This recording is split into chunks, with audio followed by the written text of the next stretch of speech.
everybody talks about the BRRRR strategy. And they talk about it as if if it came down from the heavens. I think it's trash, personally. Right. So that wouldn't know, because they talk about it like it's the like God's it's the gift. next instant sliced bread. What makes the BRRRR? What makes a subject to so much better than the BRRRR strategy? Oh, let's count the ways. I could go on probably 30 reasons why. First reason why is I don't need to get a loan to do a subject to. Got it. Yeah. I don't need a loan. There's already, let me ask the audience a question. Why would I get a loan in my name just to pay off somebody else's loan?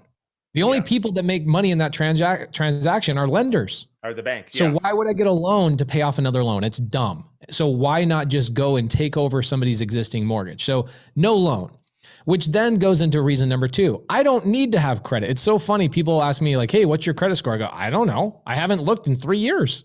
Right.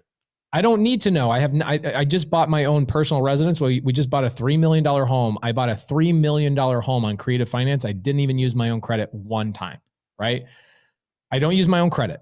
That's 2. I don't have to have a W-2 income. 3. I don't even have to show tax returns. 4. I don't have to do a proof of funds. 5. The interest rate on a BRRRR strategy, check this out, Chris. I don't know if you know this, if you're not in the BRRRR world. I do the BRRRR strategy, but here's the equation for me. I do one BRRRR strategy home, the amount of cash, time, anguish, pain that it takes for me to go through one BRRRR, I can buy 10 subject to or seller finance deals for the same amount of money, the same amount of time, et cetera. The throughput is 10x, okay? So what happens is people go and they run out of money on the BRRRR strategy. They go, I guess I'm just going to do one BRRRR a year. I could do one subject to a week and not use any of my own money, which is great. So now with that model, the best part about it is this. The government just came down. I'm going to pull this up, and if you don't mind, if you give me the ability to screen share, I'll show you this. This is really, really cool.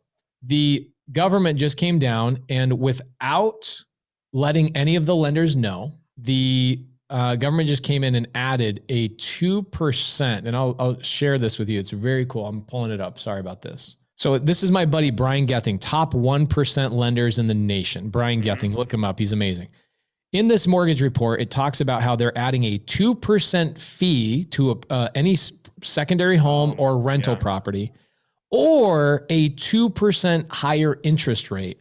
And so his response, I go, man, is this what I think it is? He says, yep, another major announcement from Fannie Mae, basically 0 heads up to lenders. So rates were adjusted almost immediately. So yes, rates on second home, so that's every BRRRR strategy has to go through this, have gone up 2% pricing, not rate, even if the whatever. So I said, great news for me, honestly, as you know, but I buy most everything seller finance or Subto the existing mortgage. He says, yes, more the reason to do seller finance and less of a reason to use us.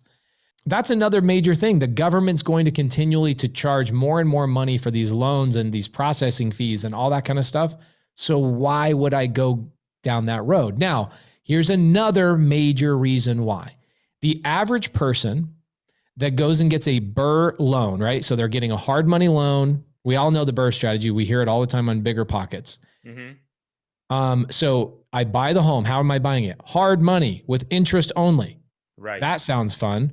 Then I go through and I renovate the property. I rent it out. I have to go through 6 months of rental stabilization, making sure that my tenant pays on time every single month. Then I go and get a refinance, and my average interest rate right now for a BRRRR loan is 5.5%. Yeah. My average loan, check this out. Actually, I'll show you this one. This one's kind of cool. Look at this loan that I just got. What's my loan rate? 0. How could that be? Seller finance. The seller sold it to me on seller finance. My payment to them is $375. My rental rate is $1,650. I make $1,000 a month net on that deal that I didn't have to. So my average loan on seller finance, so if a seller sells their house to me on seller finance, my average loan is under 2%. I get some at 0, some at 3, whatever.